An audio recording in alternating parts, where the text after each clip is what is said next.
মানুষের কান্না মানে নেওয়া যায় না। মানুষকে কেন এরকম রাস্তাঘাটে মরতে হবে বলেন? মানুষ কি মশা মাছি যে সামনে আসবে আমি তাকে মেরে ফেলবো? মানুষ এভাবে রাস্তাঘাটে মরতেছে, আমরা বাকিরা হচ্ছে যে দাঁড়ায় দিতেছি, তারা নাকি পুলিশ। তো পুলিশ হলে কি মনুষ্যত্ব কোথায় চলে যায়?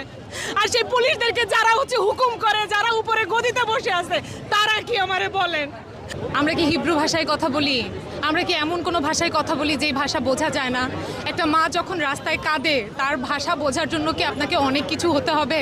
মানে উনি যখন বলতেছেন যে স্বজন হারানোর শোক আমি বুঝি, তাহলে সেই শোকের প্রতিফলন কেন কোথাও নাই?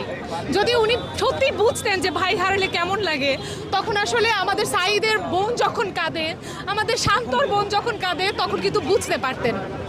দেখেন এখন আমাদের সময় আসলে মানে কোন অবস্থান কে নিব, আমি কোন অবস্থানে, তুমি কোন অবস্থানে, এটা সিলেক্ট করার না। আমি যদি শিক্ষক হই, আমার স্টুডেন্ট